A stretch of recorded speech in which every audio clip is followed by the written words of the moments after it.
time for It's All About Food with your hosts, Karen Hartglass and Gary DiMattei. Hey, Karen. Do you like when we do that? I like doing it. That was fun. Yeah, it was fun. This is a time of gratitude. Yeah, what a great theme for a show. This is a time of gratitude. It's a couple of days before the United States of America's holiday, Thanksgiving. And it's a good time to be thankful for a lot of things. Yes. Not for things we don't have, but for things we do have. And to be thankful for the good things in our life, but not necessarily for how we got to where we are, because America's history is not the best. No, it's and not. We don't want to remember all that happened. Or we do want to remember it, and maybe remember it in a sacred way, where we can feel gratitude for those that our ancestors may have not have treated as nicely as we would have liked them to. Yeah, there was a lot of that going around, and there still is today. Still is today. So you're right. We shouldn't turn our cheeks and look away from this. We should actually be addressing it and talking about it. Yeah, this is an interesting balance. And we talk about this a lot. It's hard because on one hand, we can be grateful for so many things. And on the other hand, we don't want to go too crazy because there are always things that can be better. A lot better. A lot better. Oh, yeah. A lot better. All of us could be doing a better job. Yes. We all need to participate. Yes. What was that thing you were talking about today about chaos? That was really great. You have a master's degree in chemical engineering. You were talking about your old college professors today as we're having brunch out on we're having tea out on the terrace. And you were talking about chaos. What was that about chaos? Well, I learned in my thermodynamics class that one of the laws of thermodynamics is that entropy is always increasing. Define entropy for those of us who... Entropy is randomness. I like to call it chaos. It's the natural order of things that chaos should be expanding. And if we want to prevent chaos, at least in our own lives, we have to add energy. We have to put in energy. So when the house is a mess, when there's dust everywhere, when things are not where they belong, we have to put energy in order to bring order. So that's such a great metaphor for what we all need to do now with the state of the world, is we need to put energy into it if we want to eliminate the chaos. Yep. It will never be completely eliminated. No, because that's one of the laws of thermodynamics. Entropy is always increasing. That's a really great metaphor for what we're talking about today. So it takes a little energy. We can't be lazy. Right. We can't expect other people to do the work for us that we want done. We can, as a society, allocate certain jobs to certain people that hopefully we trust to do that work. But we are still employees of that society. Yeah, that's a way to look at it. We may have hired an administration to take care of the infrastructure of the business, but we are still all necessary in the running of this society. Yep. According to a democracy, right? We Exactly. all have to continue to work even though we might feel better about things in the administration, or at least we hope we'll feel better about things in the administration. We still have to keep working. We always do. Now, when we think about being grateful and having gratitude, which is obviously the theme this week, because... Gratitude. We always do a gratitude show, and that's really important. I look forward to it, and this is one of them. The thing about gratitude, there's research on this, there's data on this, that if you think about what you're grateful for regularly, some people like to think when they wake up, what 5 things am I grateful for? Some people think when they go to sleep, what 3 things am I grateful for? Whatever works for you. But really thinking about what you're grateful for, and not the same 3 things every day. There's so many things. People feel happier. People feel more at peace when they realize what they're grateful for rather than what they lack. It's very important. So if you want to feel good, start digging deep and thinking about all the wonderful things in your life. Exactly. And then the other thing, And we talk about this too, Mr. DiMattei. Yes, we do, because I am one who complains. Often. Yes. How boring would the world be for those who don't complain if they didn't have people who complain to complain about? Come on. It's true. Some say that a utopia would be painfully boring. Yeah. But I wouldn't mind trying it. Okay, I promise I will work harder at not complaining. I'm thinking about the song in Candide when a few of the leads end up in a place called El Dorado. Right. And it's representative of a utopia. And there's a couple of pink sheep who sing the little song, "Every day is sweet and sunny. Every day is glad." Yes. Yeah. It's a funny little scene. And, that's a great thing to be grateful for is music, singing. There you go. Definitely. And the music of Leonard Bernstein. You just mentioned Candide. Which is by shout your out- dad. A shout out to my dad. Gary likes to call My Leonard Bernstein his dad. my unrequited dad. He didn't know it when he was alive that he was my dad, but And your real father didn't know it either. right. Or There is a connection that I feel whenever I hear the music of Leonard Bernstein that I knew him somewhere before in another life. It's just a strange thing I can't. well, it could be that his music is transcendent or touches many people absolutely. in special ways and touched you Absolutely. and me. I love his music. Absolutely. But I digress. Continue with what you were saying. Yeah, so the thing about gratitude, the other piece is being of service. Yes, being of service. Where And- else did I hear that this week about being of service? Probably heard it coming out of my mouth. Yes, that's right. We are here. Probably when I was complaining about something, you reminded me that we are here to serve. We are here to serve. But yes. you can be very selfish about this because when you help someone, when you are of service, it feels good. It really does. So you can be very selfish and say, all right, I'm going to help because I want to feel good. Yeah, so our show today is talking about lots of things that we're grateful for. I would say the number one thing, in addition to the music of Leonard Bernstein, and music in general, I would say that I am grateful for you, Karen, and this program, and the people at PRN who allow this program to be broadcast every week. Karen has brought you some extraordinary people and interviewed them and talked about the things that they do and the books that they have written and published. And I'm looking at one of them right now, Healthy at Last, one of your more recent interviews by the author Eric Adams, who also happens to be running for mayor for the city of New York. And if he wins, what will he be, Karen? He'll be our first vegan mayor. I'm very excited about it. Of course, I've interviewed him twice. I met him in Brooklyn Borough Hall the first time, and then the second time was this year. And I'm not really meeting or hugging anybody outside of this apartment. Right. But if you could hug someone, I know you would love to hug Eric. Yeah, he's really got a great story. I was one of the fortunate people who participated in the Zoom meeting last week. There were over 450 people where he announced his campaign for mayor. Yay! It was very inspiring. He also has a short video that you can watch. And it's on YouTube. Just look up Eric Adams. And it's about his story, which is a very compelling story. He was brought up in a not very well-to-do neighborhood. He was bullied. He was bullied by the police. Yes. And then he joined the New York City Police Academy, worked his way through, and then he was a state senator, and now he's Brooklyn Borough president. He's seen all sides.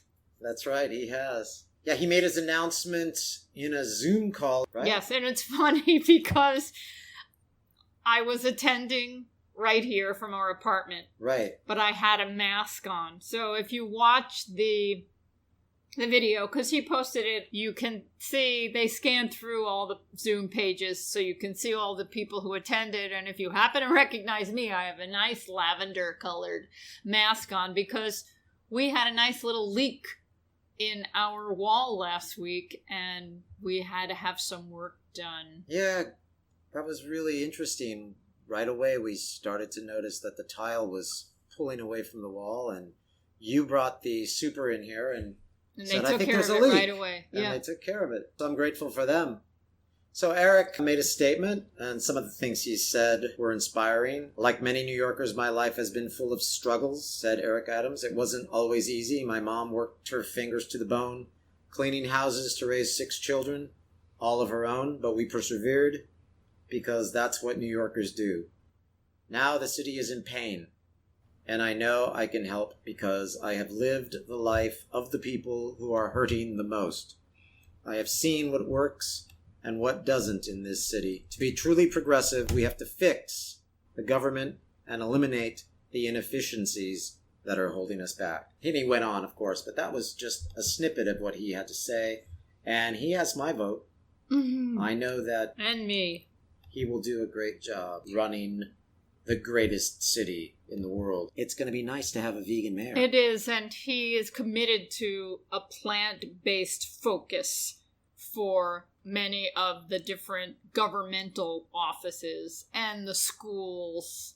And that's really important because we'll see behavior in schools improve. We'll see test scores improve. It's just a win-win. And I'm glad that he's running, and I hope he wins. He's got it all. He's got what it takes. He's got it all. And the best part, again, he's vegan. Yay. Yeah. So something else that I'm grateful for, and this is totally out of context other than something that I'm grateful for. Are you ready for this one? Yeah. I'm grateful for the excellent dental hygiene that we now have in this house. By adding just a simple tool to our dental hygiene toolbox. That's right. Yeah. So we both have our own WaterPik flossers. They're cordless. You can charge them. And we have the small kind, not the one with the big container. They're handheld. And the way I learned about it was indirectly from my father. So yes. Some may remember or not, but 3 years ago, on November 22nd, my father passed. And that was just a few days ago. And when I was going through my parents' house, I was upstairs in the guest bathroom that I would use, and I noticed there was this WaterPik flosser.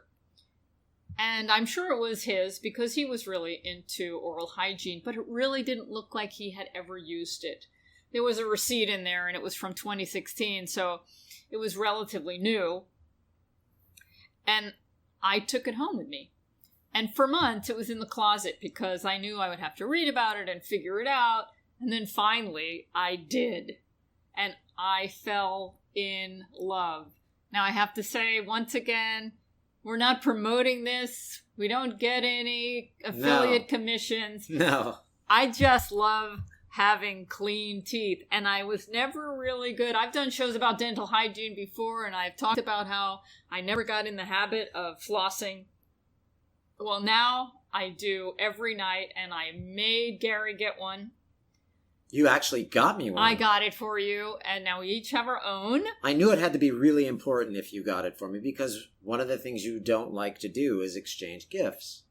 You don't like to buy gifts for one another.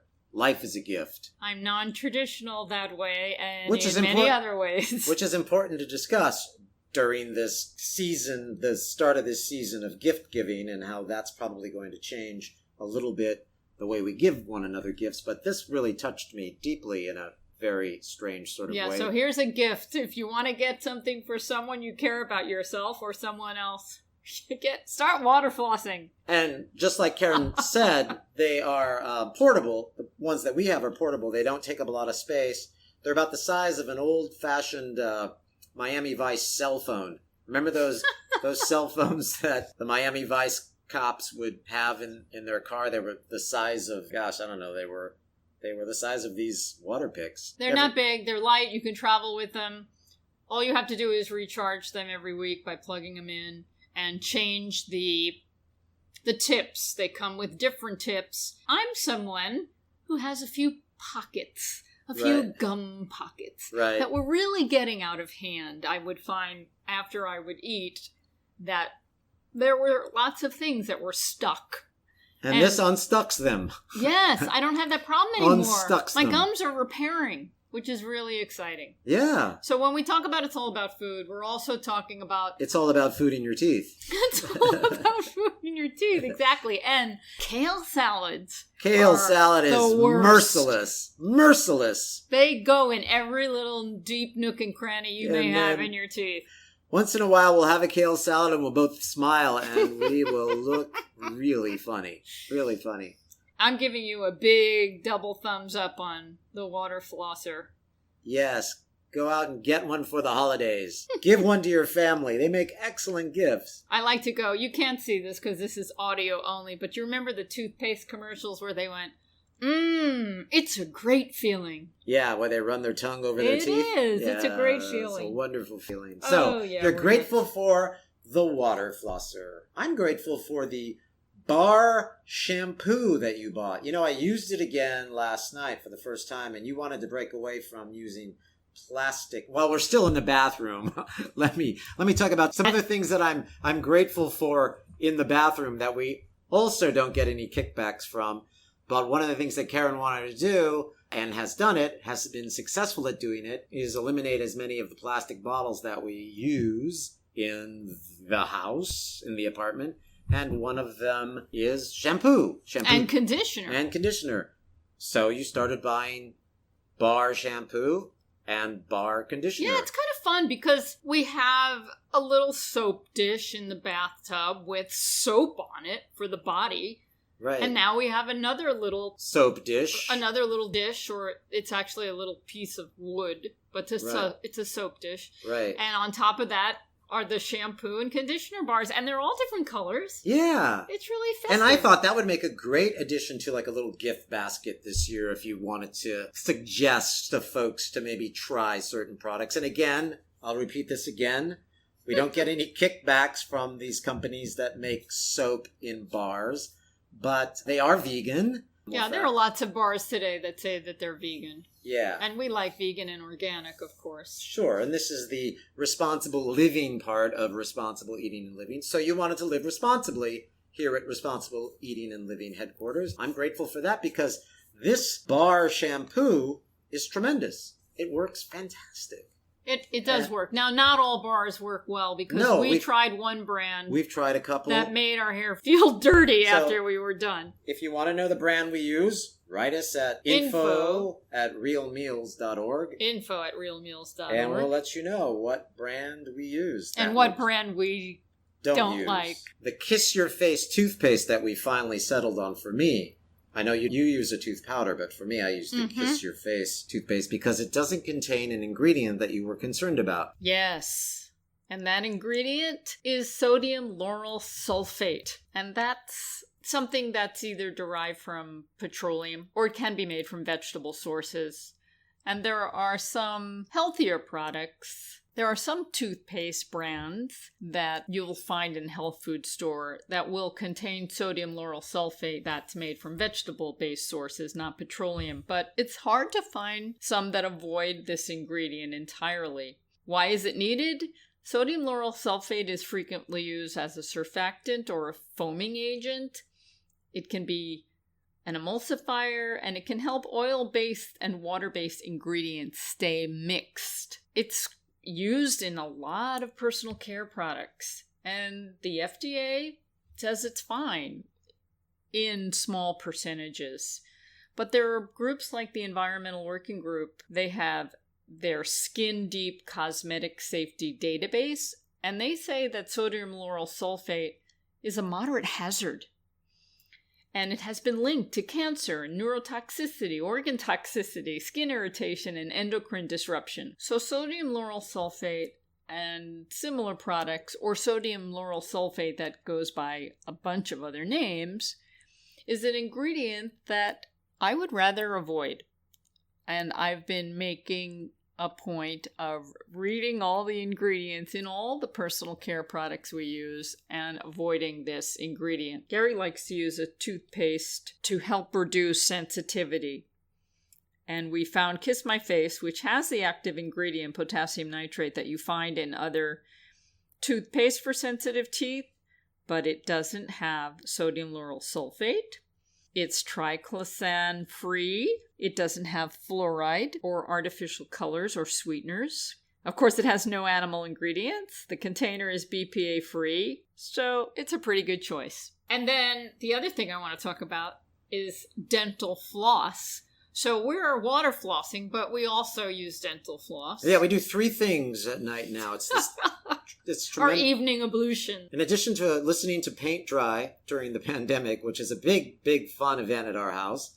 No, I'm kidding. We also floss, water floss, and brush our teeth. Not in that order for me. I brush. You do a different order than I do. Dental floss and then water floss. Yeah, well, I water floss. I dental floss, water floss, and then brush. Yes. Only because I use a sensitive toothpaste. Oh, right.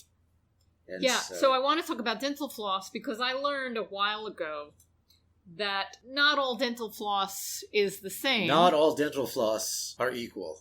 And many of them come in plastic boxes. Again, with the plastic, you wanted to eliminate plastic. And who needs them? And then I want to buy a dental floss that's vegan, and you think, what's not vegan about dental floss? The wax. But some are made with beeswax. Right. And then some are made with toxic ingredients that I don't even want to go into. But this is something you're very happy about. I mean, some dental floss actually has things like parabens and artificial colors and sweeteners. Some of them are just a disaster. But I wanted one that didn't have any bad ingredients, any synthetic toxic ingredients, but also was vegan. And I've only found one brand. It comes in a cardboard box. Not a plastic box. Not a plastic box. And it's called EcoDent Gentle Floss. Yes, and again, we're not getting any kickbacks from people, the good people at EcoDent. Yeah, so if you're wanting to make a gift, if you're thinking about gift boxes or stocking stuffers, some of these things I think... Or Hanukkah presents. Can be fun. Anyway, I get off on these things. Well, it's important because this is what we're here for, to give folks some ideas about alternative gifts during this very strange time. Usually you get people clothes and things of that nature because everyone goes out and socializes. Just answer this to me, Gary. How is Santa Claus going to get down the chimney and bring all the gifts with coronavirus? Yeah, what is Santa? Is he going to need to be tested before he goes into every house? Exactly. Someone going to be outside? Is one of the elves going to be testing him? Taking his temperature? There's a serious, right? And not only Santa Claus, but what about Hanukkah Harry? And there's Hanukkah Harry. I mean, come on. Serious things to think about during these difficult times. Right. Ho, ho, ho. Now, Thanksgiving, again, is coming up. Yes. And here in New York, we're encouraged to stay at home, not visit our friends and family. Well, the numbers are up again. The numbers are up again. The coronavirus numbers are up. And whatever you're going to do, you may be sitting at a table with family and friends. You may be Zooming at a table with family and friends. We are planning to do a few Zooming events. And Thanksgiving for vegetarians and vegans is always a challenging time when we're with meat eaters. Yes. There's always an opportunity for a conversation. Right, and it's also a challenging time for meat eaters if they have vegans at the table. So you can't say one without the other, right? Yeah, so we just want to remind you, if you're in a social situation... If you're in your pod, and your pod is not necessarily pod-friendly...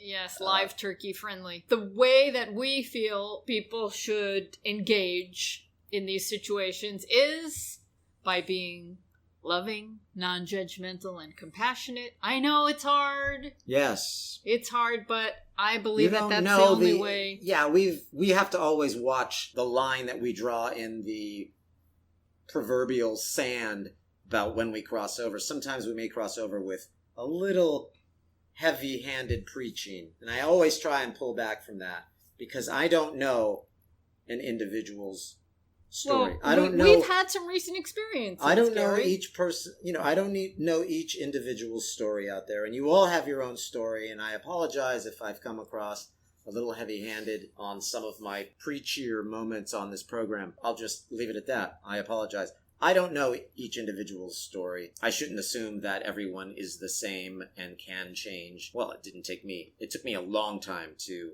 adopt a plant-based diet. You're never preachy in social situations, Gary. I'm the preacher. But, I'm saying that someone in my position can get a little preachy after the veil is lifted and they realize all of the devastating things that are going on behind those walls, those slaughterhouse walls, and you're finally made aware that the meter is running, and, even during the course of this program, millions and millions and millions of animals are being slaughtered. There's a lot of these tactics where folks try to get in your face about what you should and shouldn't be doing. We really just don't know what the individual's story is. And we need to be gentle and kind. Need to be gentle, yes. I find that when I've given information to someone, oftentimes information that people have requested, because people come to me either for coaching or they're in a health crisis, and they've been referred to someone or they know me, and we're talking, and I give all this information, and I say to them, here's what I would do, because this is what I've done.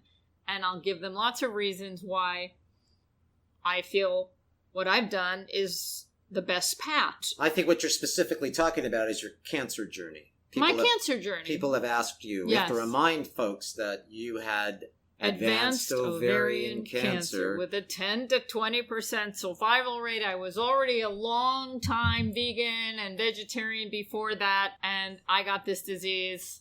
You can listen to a gazillion programs on this show where I talk about it.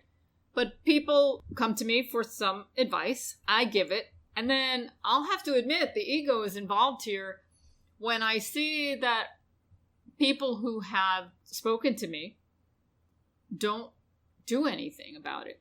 They don't follow my advice. Right. You have talked to a lot of people who have come to you over the years and asked you your advice, and you had given it to them. You've given them information. You've given them literature. You've given them your own personal story. You've given them contacts. You've let them know about doctors. You let them know about doctors who saved your life.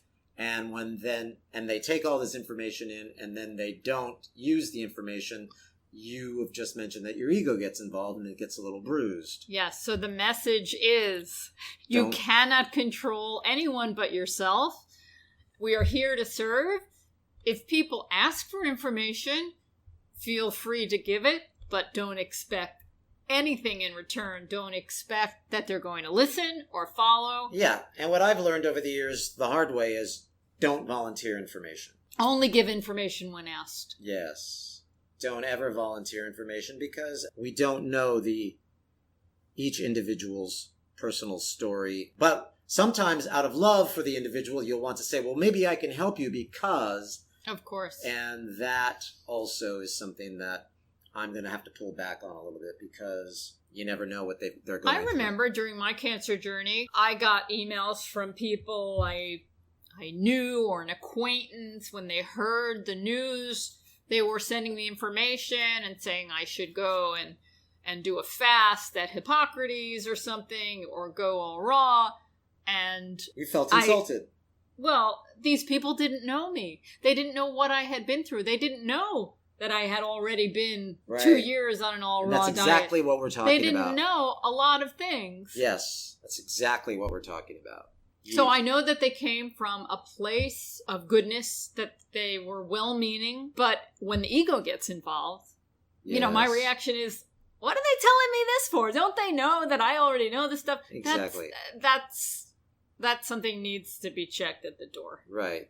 Absolutely. I mean, I see so many people just shove their opinions in people's faces, especially on social media, with the memes and the comments and the just abrupt way they face people these days. The mean and nastiness. Mm-hmm. And, I'm going to pull back on... I haven't practiced any of that memeology stuff, but I will pull back on volunteering information to folks who are perhaps posting something about their health problems? Yes, so let me just say that if you are going through a health crisis and you're interested in some information, you are more than welcome to send an email to info@realmeals.org with your comments, with your questions, and we will send information and resources that we have, and we're here to serve. Right. But we're not going to send you anything if you don't ask for it. That's right. Well, maybe we'll send you a newsletter that has all the things we're up to, or maybe we'll talk to you about dental hygiene, because we can all agree about dental hygiene. Maybe not. I don't know. I'm sure somebody disagrees. Well, yeah, absolutely. Someone probably does disagree, and that's what makes the world a wonderful place. I don't know about wonderful, but that's just the world that we live in. It's a wonderful, wonderful place. Hey! And music is a wonderful thing. So it's, again, a few days before Thanksgiving. It is? And it's just going to be... What happened to Halloween? Yeah, done. Check it off. Gary and I will be spending Thanksgiving with each other. We're not going to visit with anyone other than people on Zoom. But in the tradition of Thanksgiving, we're going to be cooking up a storm. Yeah, for what we've already started, right? Exactly. We cook all the time. And when Thanksgiving comes, maybe we cook a little more, we cook a little differently, making some traditional foods. Right. We cook a little more festively. More festively. And then what happens? We eat some of it, and then it becomes leftovers, and that's always fun. Sure. So this year, I don't know that it was intentional. It just happened where we decided to prepare a lot of foods to eat during the week while we're preparing foods for Thanksgiving. Yeah. We mass-produced at the beginning of the week a bunch of things. I went into my tortilla-making frenzy. The tortilla factory was in full operation. I made 3 dozen corn tortillas and about 12 potato tortillas, which I think are my favorite. They are, yes. And you made them little tiny size. We used to call them fajita size. Yeah, they're not that... Some of them are small. A little tiny. Yeah, they're great. not that tiny. Okay, they're not that maybe tiny. They're 4 inches instead of 6 inches. Yeah, maybe, yeah. I think I like them that way. They're perfect. And I made a lot of hummus. Hummus is hummus. Right. With a secret ingredient. Are you ready for the secret ingredient? Oh, again, we don't get any kickbacks from this company, but we mention it all the time on the program. We love South River miso. It's organic and comes in these wonderful glass jars that we save after we use up all the miso. We just tried a brand new miso that they make. They have all kinds of fun specialty misos, and some of them, folks, are soy-free, made with garbanzo beans. And this one is a garbanzo bean miso with garlic and red pepper. It's amazing. So you made the hummus and added a little bit of that. I added just a little of the miso to the hummus. I don't normally put salt in anything, so this miso, I added a tablespoon of miso to about 3 cups of garbanzo beans, a 1/3 cup of sesame tahini, and a 1/2 of a large lemon juiced.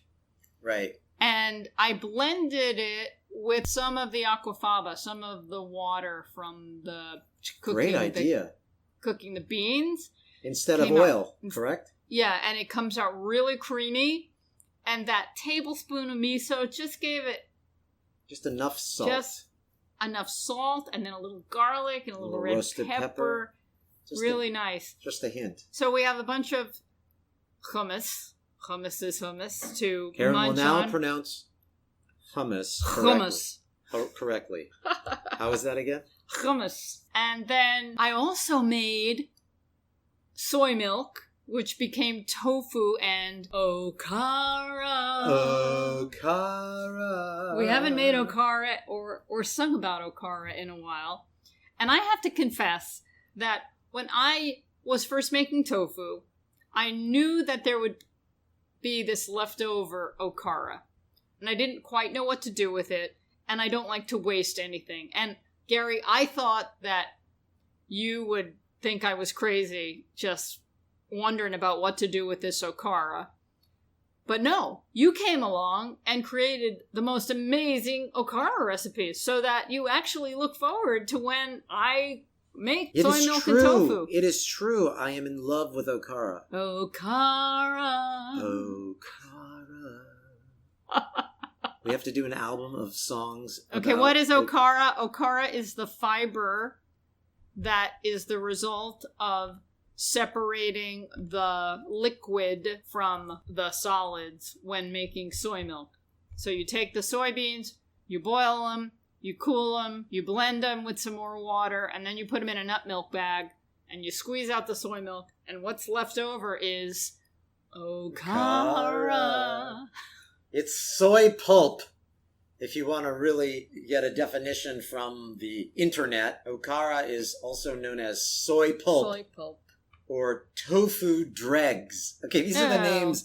These are the names they give Okara, and it's the pulp of the soybean, as Karen just so eloquently pointed out. So Gary makes the insoluble parts, if you are chemistry inclined. Okay. The insoluble parts of the soybean that remain after pureed soybeans are filtered in the production of soy milk and tofu. It is generally white or yellowish in color. It is part of the traditional cuisine of Japan, Korea, and China.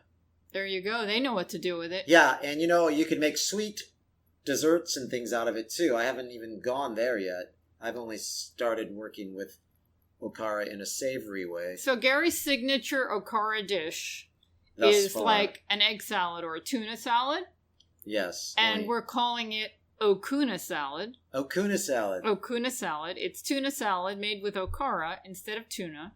Right. And Gary makes a homemade mayonnaise, and it's really lovely. And the mayonnaise is oil-free. I make it with cashews. And it's delicious. It's delicious. Tastes just like mayo. And did we say it's delicious? The whole dish is delicious. That's difficult to say. The whole dish is delicious. No, I've had no problem saying it. And Okara freezes well, too. Yes. By the way. So if you find yourself making your own soy milk and are unsure of what to do with the soy pulp afterwards, we have a recipe for you at Responsible Eating and Living for Okuna Okara salad. Now, I have to confess that I am not convinced that making your own soy milk and making your own tofu is a good idea. Because it's very time consuming. Right. And I don't know if there are any cost advantages. I'm going to do the math shortly, one of these days. But it is very time consuming. But the benefit is you get the Okara. Absolutely. And I'm wondering where all of that Okara goes after the soy milk companies make soy milk. Where does the Okara go? It probably goes to dog food, animal feed. Probably. Yeah. Does anyone know where Okara goes? So then Gary came up with another dish because we had a double batch of Okara. Right. Because I made a double batch of soy milk to make tofu. And the tofu we devoured. The tofu was instantly. Spectacular. It is much better than commercial tofu. Spectacular. Yeah. But it's also good when you buy it, as long as it's organic, when you buy it in the stores. Some are better than others. Yeah. And it's important to get to know the tofu that you like. Keep going and keep praising my Okara skills. Okara. You made a Okara chorizo. Yes. Another brilliant idea because chorizo, as some of you may know, is a highly spiced meat dish. It's like a ground pork, highly spiced thing that you put in tacos. It's a sausage. Yeah. And you have a great book, and you interviewed this gentleman on your program several times by Jason Wyrick. Yes, Jason Wyrick, awesome. His cookbooks are awesome. He's a vegan chef, and one of his books, Vegan Mexico. I think it's Vegan Mexico, that he has this chorizo recipe, and in his recipe you could either use seitan, you could use tempeh, you could use TVP, textured vegetable protein, or mushrooms. But the spice mix that he has remains the same. And then you have an excellent recipe for mushroom chorizo. So I took your recipe and I reread Jason's recipe for chorizo. And I thought, well, Jason makes it as you make it. with mushrooms. But what about Okara? Okara. Wouldn't that work as well? Yes. And it has. Yes, everyone, it works. Yeah, so today's Taco Tuesday, and we had some Okara chorizo. Muy bien. Yes, fantastic. So we have plenty of food this week. Grateful for that. That's already prepared. Yes. Hummus and chorizo and this Okuna salad, the corn tortillas and the potato tortillas. So while we're working on making our Thanksgiving dinner, we won't go hungry. No. And, we probably won't even make Thanksgiving dinner with all of this food that we've already made. We'll just sit around on Zoom and drink batar. There you go. Right. That's a Thanksgiving tradition that we started last year. So let's talk about that again. Other things that I'm grateful for is the fact that we have a bottle of Quirchabella Batar in our cabinet that we're going to take out for Thanksgiving. And I really don't care if I eat Okuna salad with it. Or popcorn. Or popcorn. Batar is going to be the main event as far as I'm concerned. And what's wonderful that I've noticed about Quirchabella wines, and again, we don't get anything from promoting these things, but Quirchabella is not only vegan, it's grown from a farm that is veganic and biodynamic. And I have to say veganic because biodynamic, which means organic and a lot more, often uses animal products to enhance the soil, and they have a variety of different spiritual techniques, and some of them involve animal bones. Right. So veganic agriculture does not, and Quirchabella doesn't use any animal products in the production of their wines. It's organic, it's clean, and we have had the opportunity to overindulge on these wines. Yes. And we woke up the following morning, maybe a little tired, but not hungover. It's not a toxic beverage. And we don't drink a lot around here at Responsible Eating and Living. We drink very little. But when we drink very clean beverages. They're organic. And they don't make you feel horrible the next day. I don't know what it is. It's obvious what it is. We're not getting any toxic residues. Think about that when you're thinking about buying festive beverages. Organic is always best. And it's that time of year, and make sure you buy organic whenever you can, if you can. Yes, and some of them are reasonably priced, and some of them are more expensive. Some of them are outrageously priced, but so are non-organic wines. So. That's true. Whatever you're spending, you can get something in your budget that's organic. Right, and we've discovered along those lines as well, we've discovered a beer called Peak, I find to be very wonderful, and it's an organic beer. But these are just two products that have got us through the pandemic. That are getting us through the pandemic. We haven't done a food show in a very long time for Responsible Eating and Living, and we are now thinking about some food shows that we will be doing in the near future. But we are starting to do food show classes. And I wanted to let you know of one coming up in December. We're doing it with Playful People Productions. It's a family theater company. We've worked with them as directors for theater. As teachers. And now with the pandemic, we haven't been in California working with them for a while. But I have been continuing to work with them on Zoom, teaching classes and directing a upcoming radio play for them, Romeo and Juliet, which I will give you information about. If you want it, let us know at info@realmeals.org. Anybody can listen to it from anywhere in the world. But there's something very exciting that Karen's going to finish telling you about what's coming up with them with respect to food. They've asked the Swingin Gourmets. The Swingin Gourmets. A.K.A. Hartglass and Mattei, to give a cooking class. And this is cook-along. It's a cook-along, not just a cooking class. So people who sign up will get the groceries they need delivered. Delivered to your front door. And we'll give instructions if there's any overnight prep that needs to be done. And then we'll all meet on Zoom and prepare a festive meal together. Yeah. And when does that take place, Karen?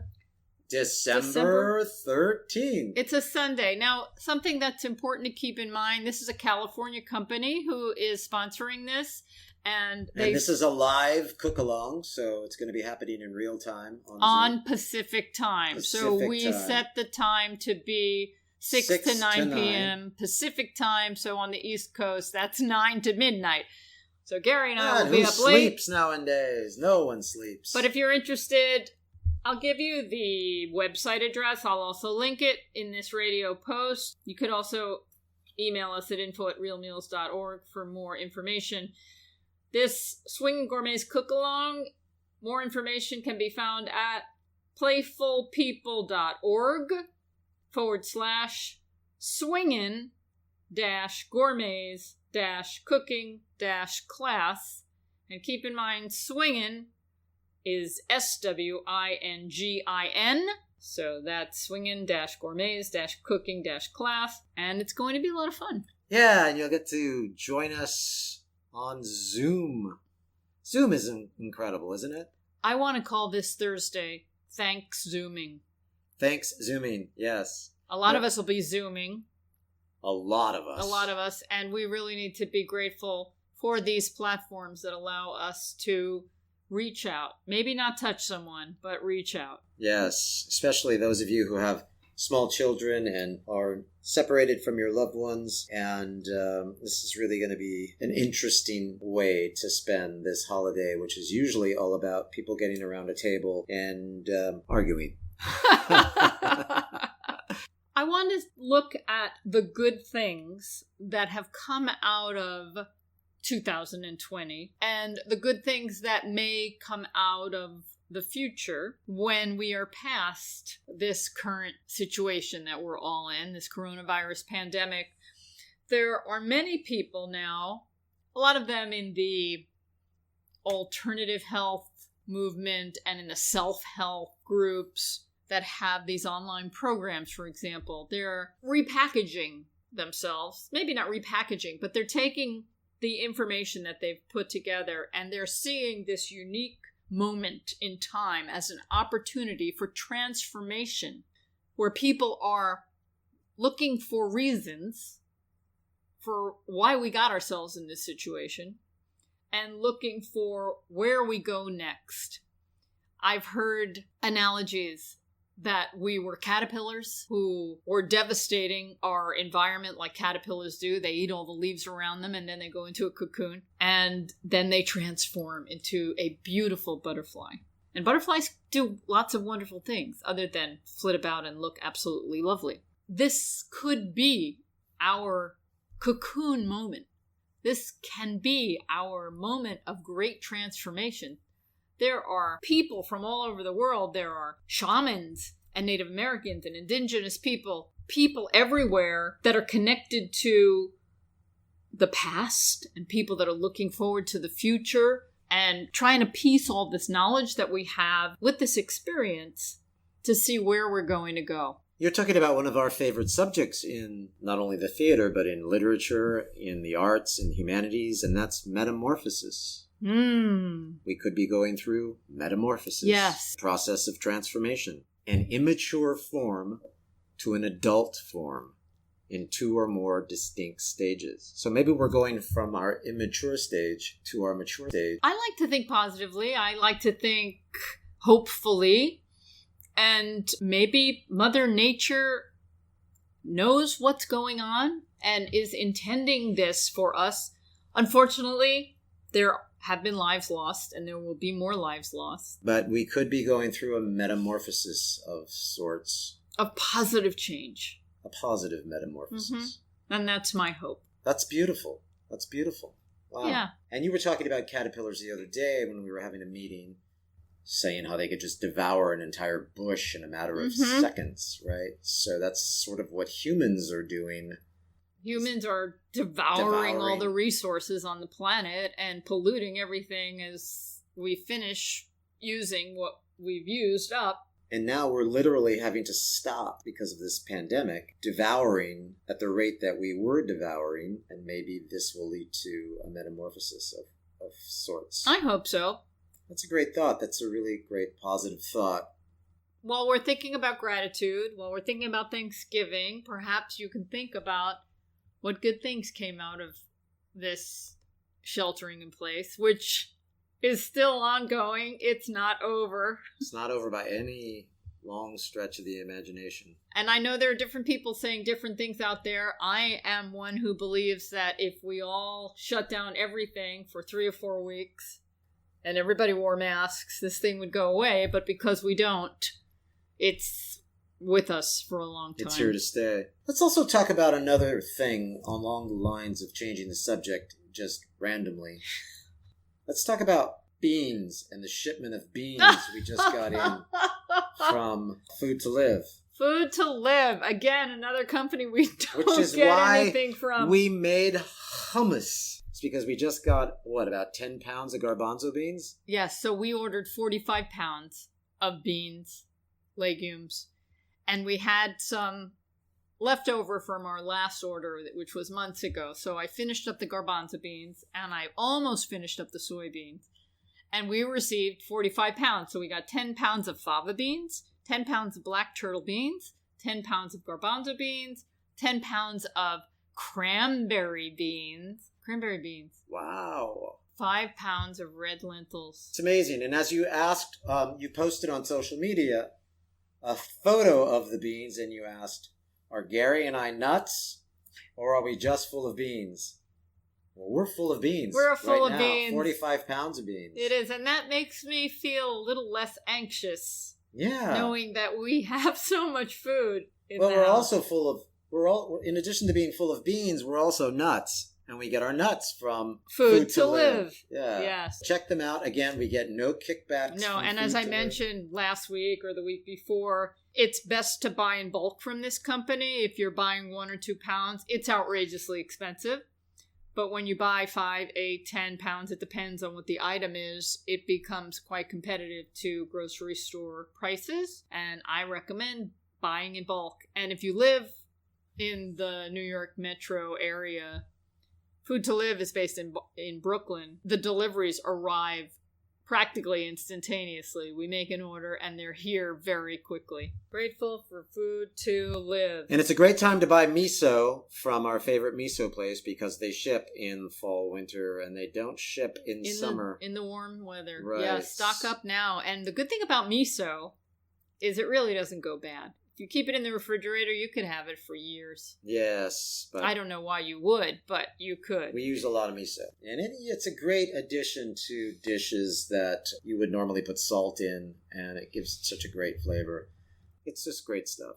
It is great stuff. We love miso. I'm grateful for miso. Grateful for miso. The last thing that I want to review before we go is Giving Tuesday. Well, that's coming up next week, right? Giving Tuesday is next Tuesday.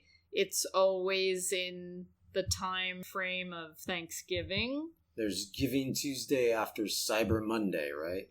Yes, I think that's the way it lands. There's Black Friday, Cyber Monday, and then Giving Tuesday. Black Friday, Cyber Monday, Giving Tuesday. Yes, there are many deserving, wonderful organizations out there that can use all the financial help that they can get. Now more than ever. Now yes. more than ever. But we do want to remind you that Responsible Eating and Living, the nonprofit that we co-founded, survives and thrives on the donations that we receive from individuals and foundations. And we're out there too with our hand out and saying, if you enjoy this program, if you enjoy our conversation, if you've learned a thing or two, if you've enjoyed the wonderful guests that Karen has had on the program over the years, we'd just like to say, for Giving Tuesday, you are more than welcome to donate to Responsible Eating and Living. And how do they do that, Karen? They just go to responsibleeatingandliving.com and click on the donate button. Wow, it's easy. It's easy. Just a click of a button. Yes. Wow. Well, maybe you should also give them a song. That's a good idea. Sing for your supper. Maybe something off of one of your albums. Maybe something by my dad, Leonard Bernstein. Well, I was actually thinking of another song from Bernstein's Mass, because we recently offered I Go On from Bernstein's Mass. But there's another song called Simple Song. Oh, I love that And song. it's a song of gratitude. Yeah, what a perfect way to end this. I am going to play Simple Song that I recorded on my first album. By Leonard Bernstein. By Leonard Bernstein. Here's the song, and then we'll be back to say goodbye.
Okay, everyone, thanks for joining us, and have a lovely Thanksgiving if you celebrate. Have a delicious week.